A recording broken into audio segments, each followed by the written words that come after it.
Walau on limit dengar je jihad, berebutlah derma saudara, repair kereta ustaz tu 5,000. Berebut saudara. Pasal setiap wang ringgit anda yang disumbangkan kepada akaun ini, anda akan dijanjikan satu bidadari di syurga.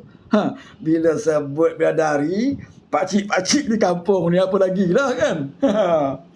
Sebab bidadari di rumah tu pun dah tak ada gigi dah.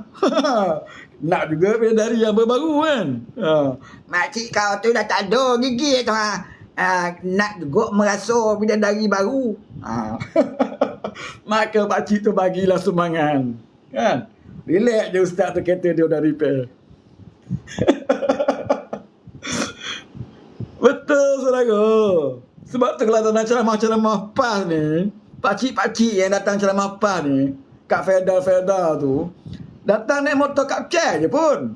Makcik duduk belakang kan. Pakai kopiah, nak pergi dengan ceramah PAS kat markas PAS. Naik kapcai je. Lampu kapcai apa? Kapcai lampu Honda, lampu bulat tu. Lampu mentol pun tak ada. Tak mampu nak beli mentol. Naik kapcai pada rumah ni pakai torchlight, bawa lampu. Gugang masuk ke Felda. Nak pergi dengar ceramah kat markas PAS. Makcik dah belakang numpang. Tengah ceramah tu ustaz pun baca Al-Quran kan. Popong baca Al-Quran. Last sekali ada. Sementara ni saudara, dia kata, tuan-tuan dan puan-puan, sebentar lagi akan datanglah unit amal. Akan datanglah orang yang pakai vest, dia kata warna hijau tu akan lalu di depan tuan dengan tin Milo. Sebentar lagi dia kata, depan tuan-tuan ni akan lalu anggota kita, petugas-petugas kita, unit amal akan membawa tin Milo. Maka tuan-tuan janganlah gentar dan janganlah takut dan gentar. Mereka adalah manusia biasa seperti tuan-tuan. Dah macam takin lah pula. Maka pakcik-pakcik jangan takut dan gentar. Unit-unit amal itu adalah manusia biasa seperti tuan-tuan. Maka letakkanlah sumbangan tuan-tuan dalam tin Milo itu sebagai sumbangan jihad kita, ya, untuk bekalan kita di akhirat nanti. Kerana perjuangan kita Islam. Kita Islam, kita nak mengangkat hudud. Kita nak mengangkat RU355 tuan-tuan. Nak angkat RU35 tidak mudah. Nak melaksanakan hudud juga tidak mudah. Kita perlukan wang ringgit. Tuan-tuan kena berjihad. Jadi sebentar lagi akan datanglah 2 orang unit amal di setiap barisan tuan-tuan. Janganlah tuan-tuan takut dan gentar, kerana mereka adalah manusia biasa seperti tuan-tuan. Maka letaklah sumbangan tuan-tuan dalam tin Milo itu. Yang lelaki, letak saja dompet dalam tin Milo itu. Kami akan pulangkan kad pelalan tuan-tuan dengan lesen. Justru kita letak kad pelalan, ya, dompet tu, dia akan pulangkan kad pelalan dengan lesen je. Yang lain dia bedal. Bagi makcik-makcik, dia kata, kalau tidak bawa duit jangan bimbang. Pegang di pergelangan tangan makcik-makcik, kalau ada benda-benda gelang-gelang yang patut dekat telinga, leher, boleh letakkan di dalam tin Milo tersebut sebagai sumbangan jihad. Maka pakcik-pakcik berbuat lah. Pakcik ni kan, nak tengok juga bidadari di syurga. Makcik ni pun satu juga kan. Takkan pakcik je tengok bidadari, makcik pun nak tengok juga bidadara. Macam tu je saudara. Berebut bubuh dalam tin Milo. Lepas tu ustaz ni balik naik Velfire. Ustaz ceramah tadi balik naik Velfire saudara. Dia potong balik motor pakcik yang tak ada lampu tadi kan. Motor pakcik yang pegang torchlight tadi, Velfire potong, zoom.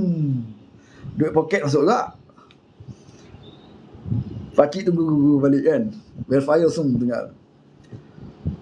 Islam sampai ke sudah tak buat. RU355 sampai sudah tak buat. Siapa yang buat? Kerajaan Perpaduan yang buat. Jadi kita sebagai penyokong Kerajaan Perpaduan harus mengucapkan syukur sebanyak-banyaknya kepada Allah SWT. Kerana pemimpin kita diberikan taufik dan hidayah, ya, untuk mempermudahkan urusan melaksanakan rang Undang-Undang 355 ini saudara. Dan seperti mana komen Ustaz Derih, ya, bila dia dengar je Menteri Agama kata kita nak bawa RU355 di Parlimen tahun ini, apa kata Ustaz Derih? Apa kata Ustaz Derih? Ustaz Derih kata, saya menasihati rakan-rakan saya, jangan bimbang, jangan khawatir tentang memperkasakan mahkamah syariah. Maksudnya apa saudara? Maksudnya PAS ni tengah memujuk gerakan. Rakan dia gerakan lah. Maksudnya gerakan pun mungkin tidak berapa setuju dengan memperkasakan mahkamah syariah ini. Ya. Sedangkan yang nak mengusulkan, yang nak mencadangkan bawa parlimen itu bukannya PAS. Ya. Yang nak bawa itu Kajian Perpaduan. Menteri Agama kita yang nak bawa. Tapi PAS pula risau kawan dia tak sokong. Tengok. Kita Kajian Perpaduan ada masalah. Ada DAP bising, ada DAP komplain. Tak ada. Suatu Menteri Agama mengatakan akan bawa RU 365, pimpin DAP tak berbunyi. Tak berbunyi, saudara. Kenapa PAS pula kata, gerakan kami jangan risaulah, dia kata. Gerakan tak sokong ke?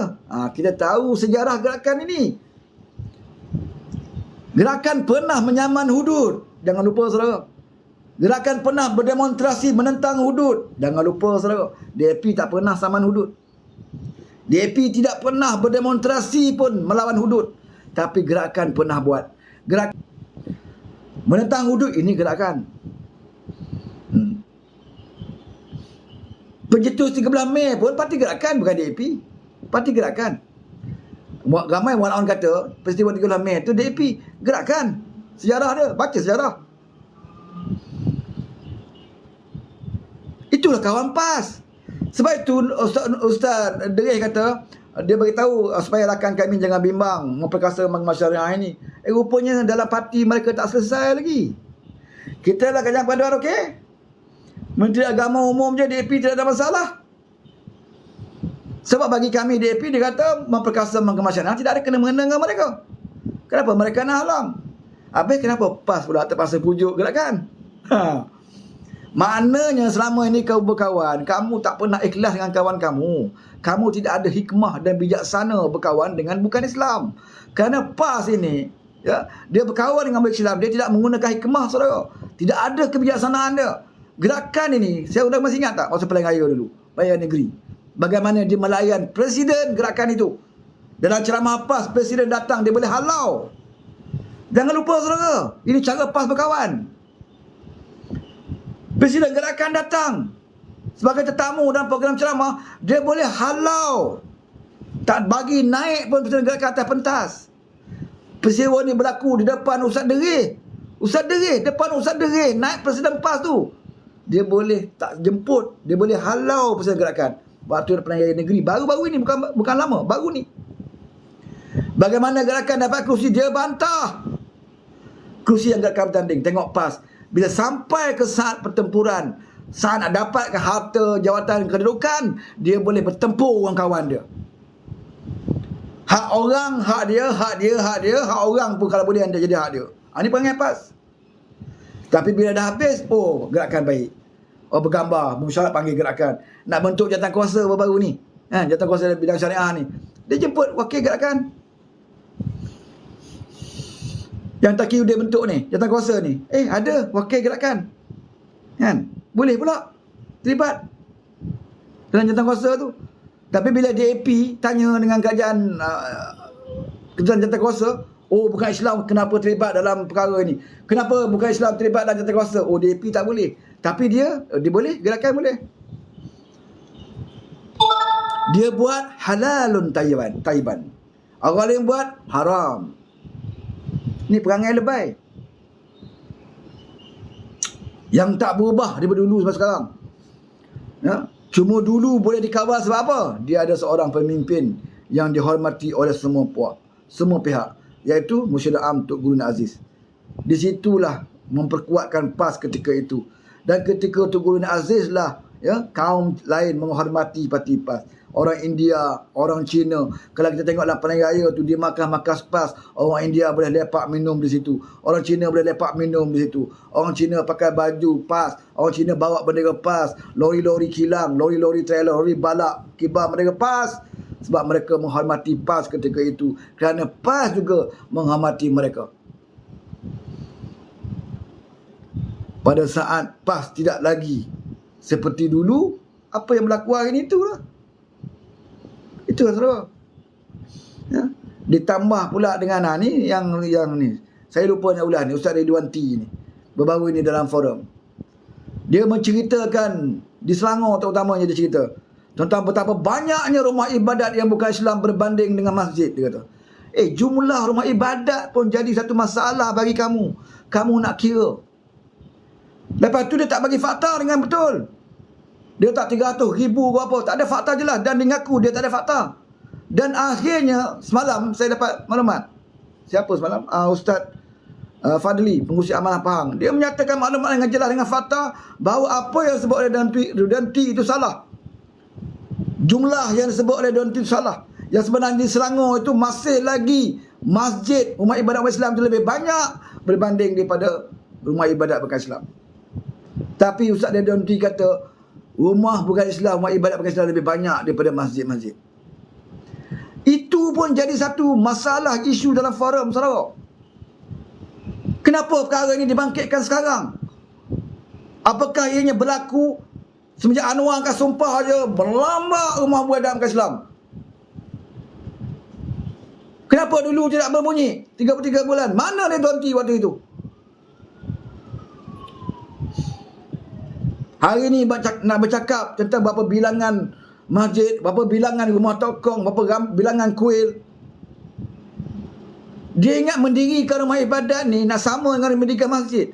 Kalaulah kuil itu lebih banyak dalam satu kawasan, tokong itu lebih banyak daripada satu kawasan berbanding dengan masjid, kalau kita guna akal, memang logik lah. Sebab kita rumah ibadat kita bukan seperti rumah ibadat mereka. Kita nak buat masjid ini dalam satu qaryah, satu masjid. Nak buat masjid dapat kebenaran masjid agama. Kemudian tak boleh satu kampung dua masjid. Masjid ikut qaryah. Satu kampung mana boleh buat dua masjid. Tapi bagi agama lain, pada mereka, kalau mereka mampu dan mereka ada tapak tanah yang dibenarkan, mereka boleh buat banyak kuil pun. Walaupun penduduk mereka tak ramai, mereka nak buat banyak pun tidak ada masalah.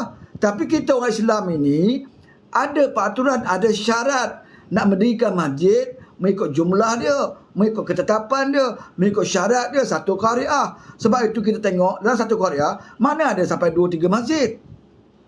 Kita ada peraturan kita, rumah ibadat kita. Selain ada peraturan pekerjaan negeri, peraturan agama sendiri, peraturan syarak itu sendiri pun ada. Berbanding dengan mereka, kalau mereka banyak sekalipun, tak pelik. Apakah banyaknya dengan kuil itu menandakan negara kita ini telah pun dihindukan? Apakah banyaknya tokoh maka negara kita telah dibudakan? Apakah banyaknya kerana gereja negara kita telah Kristiankan? Apakah itu yang Ustaz Ridwan T ini faham? Kenapa nak main isu ini? Kan nak cetuskan saudara. Dalam keadaan orang bicara tentang undang syariah ini, dia ambil kesempatan dan ruang ini saudara, main isu ini. Supaya anak muda fikir, oh betul juga.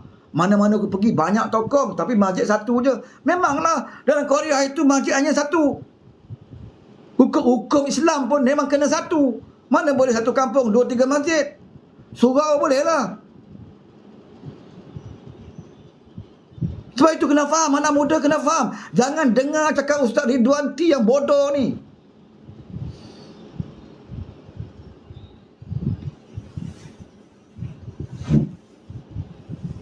Lebih Melayu. Lebih Melayu daripada Melayu ni. Cerita pasal Melayu. Ya. Tak peliklah dia kali pemuja atuk ni. Sampai ke peringkat dah tak ada modal. Padahal banyak modal sebenarnya Ustaz Danuti. Kalau kamu nak perjuangkan Islam, banyak lagi sebenarnya modal kamu. Banyak lagi yang kamu boleh perkatakan. Ya, memberi sumbangan kepada cadangan RU 355. Memberi sumbangan kepada MKI yang ditujukan. Yang Anwar kata, sekarang kita wujudkan MKI untuk bicara tentang undang syariah. Siapa ada, tak kira parti ke, NGO ke yang ada idea, sila curahkan di MKI ini. Beri pandangan. Inilah ruang Ustaz Ridwan T. Kamu profesor. Berikan idea kamu dekat situ. Bukan bercakap dalam forum, oh masjid ada 10, gereja ada 20. Ini masjid ni banyak, kenapa masjid ni kurang? Kenapa kuil banyak, masjid kurang? Apa cerita ni? Ridwan T, negara kita ni rosak. Negara kita ni hancur. Ya. Ekonomi kita ni rosak bukan kerana masjid kurang, bukan kerana gereja banyak, tetapi kerana penyakau pemimpin politik yang merasuah. Ini yang merosakkan negara kita. Bukan kerana kurangnya masjid, bukan kerana banyaknya gereja. Ini penyakar pimpin-pimpin politik.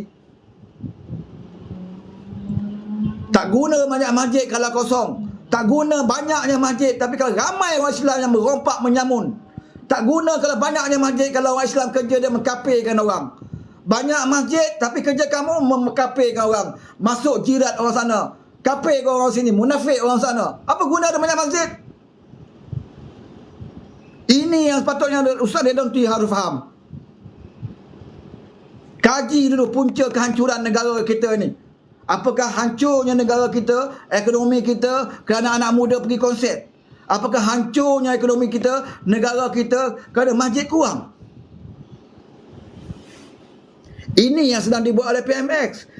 Dia mencari punca itu dulu. Bukan pergi layan yang remeh-temeh ini. Punca penyakar perasuah. Sebab itulah sekarang ini Tun ke, Tan Sri ke, Datuk ke, semuanya diburu sekarang ini. Sebab itulah punca yang merosakkan negara kita ni, saudara. Kamu berlindung di balik NGO, aman Palestin ke, tak aman Palestin ke, kalau kamu salah guna duit, tetap akan diburu. Usah berlindunglah atas nama Palestin, tak Palestin. Ada orang kata, oh Anwar saja, Perdana Menteri sebelum ini tak pernah ambil tahu pun tentang aman Palestin. Kenapa Anwar ni ambil tahu sangat? Ya, sebab tak ambil tahulah bertahun-tahun tak diaudit. Tak pernah orang ambil tahu tentang kamu. Sehingga kamu boleh beli kilang, sehingga kamu boleh beli kereta mewah, sehingga kamu boleh beli tanah jongkong emas. Semua kamu beli hasil daripada derma orang lain. Sebab pemimpin sebelum ini tak pernah ambil tahu tentang kamu. Hari ini Anwar ambil tahu. Dan dia bukan fokus kepada aman Palestin saja, saudara. Sampai ke pejabat zakat. Sebelum ini dia pergi ke Pulau Pinang, bertemu pejabat zakat. Baru-baru ini di wilayah. Dan dia tegur. Dia minta pejabat zakat menghantar laporan bulanan. Sebab dia tidak mahu. Dan dia dapat rasakan kemungkinan ada di pejabat zakat pun berlaku ketirisan. Mungkin ada orang yang menyalahgunakan duit zakat. Kerana bagi Anwar, kamu setiap tahun kutip zakat fitrah, tapi kenapa orang miskin masih ramai?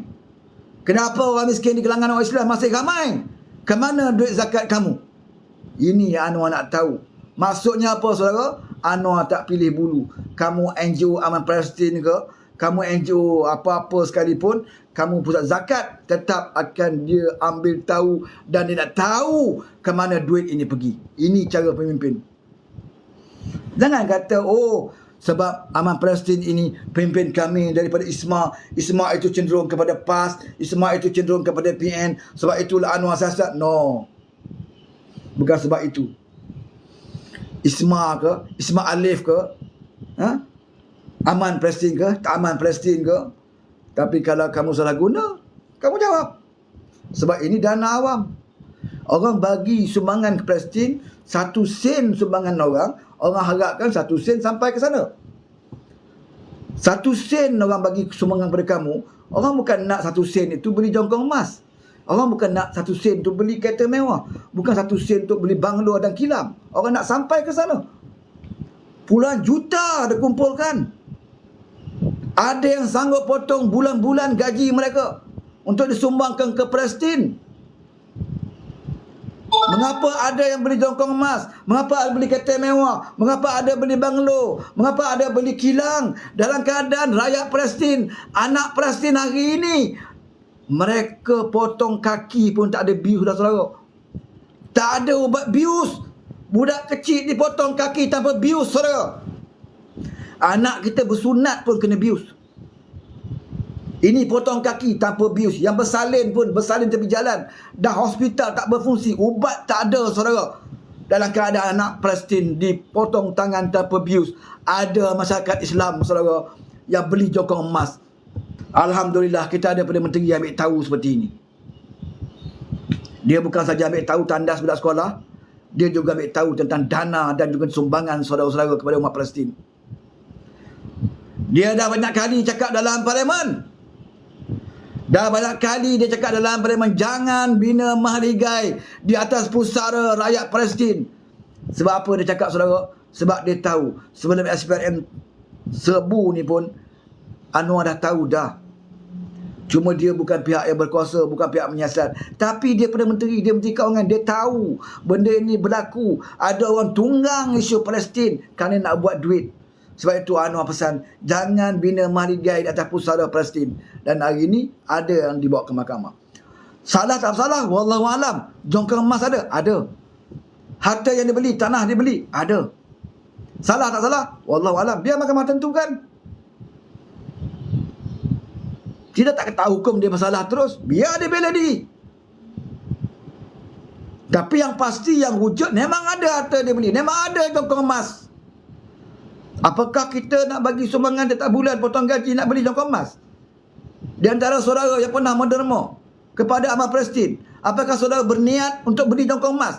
Apakah saudara berniat untuk dilaporkan? Apakah saudara berniat untuk beli kilang? Apakah saudara berniat untuk beli kereta mewah? Tentunya tidak, saudara. Kita nak 1 sen duit kita itu sampai ke Palestin, supaya anak Palestin yang sakit, perempuan Palestin yang nak bersalin, mereka dapat rawatan dan perubatan yang baik untuk mereka.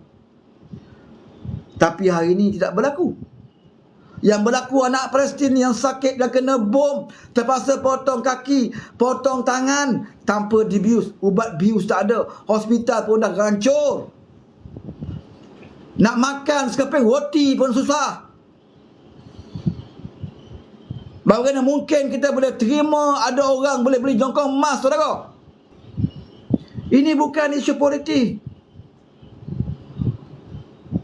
Bayangkan kalau saudara potong gaji bulan-bulan. Berapa tahun saudara yakin dengan mereka? Potong gaji. Ni ada letak tabung dekat masjid ni. Setiap tabung ada logo. Aman Palestin sana, aman Palestin sana. Naik banner semua. Ada buat majlis kat hotel-hotel. Makan malam buka puasa Ramadan dekat hotel-hotel. Atas nama NGO, Aman Palestin. Oh, kita sedap makan dekat hotel. Bilik air dingin, makan. Tak terbayang kat kita sekarang ni anak Palestin apa berlaku. Bukan kita katakan duit mereka tak pernah sampai ke sana. Sampai. Tapi berapa banyak yang sampai, berapa banyak yang tak sampai. Ini masalahnya bila orang biasa tak pegang duit, bila pegang duit lupa diri, lupa amanah yang diberikan. Bertahun-tahun tak buat audit. Kenapa yang ini Ustaz Redonti tak tegur? Kenapa ini lepas-lepas PAS tak mau tegur? Sebab geng. Sebab geng. Kita tahu latar belakang mereka. Siapa pemimpin mereka daripada mana. Dan kita tahu kecenderungan mereka. Sebab itu tak ada orang yang berani tegur mereka, saudara. Redonti pun terkunci mulut dia. Redonti tak pernah kira pun berapa duit harta benda orang aman Palestin ni. Berapa banyak harta dia. Yang Ustaz Redonti kira berapa banyak gereja-gereja di Selangor, berapa banyak masjid-masjid di Selangor. Itu yang dia kira, saudara. Dia tak kira berapa banyak derma Palestin, berapa ramai anak Palestin yang dipotong kaki tanpa bius. Menjerit anak Palestin apabila kaki mereka dipotong tanpa perubatan, saudara. Waktu itu tahu doktor tawakal, nak hidup-hiduplah, nak mati-matilah. Tak ada pilihan. Kaki dah kena bom. Kalau dibiarkan dia berulat, terpaksa dipotong. Nak potong bius tak ada. Apa pilihan lagi yang ada? Tawakal ala Allah. Potong aja. Kalau Tuhan panjang umur, panjanglah umur dia. Kalau Tuhan ambil dah dia. Tapi ada persatuan negara kita yang boleh beli jongkong emas. Tak ke haram jadah? Ada ustaz tak berani tegur. Mana pemimpin PAS nak tegur? Mana seorang Ustaz Redonti? Duk cerita pasal berbanyak kuil ke Selangor, berbanyak masjid ke Selangor.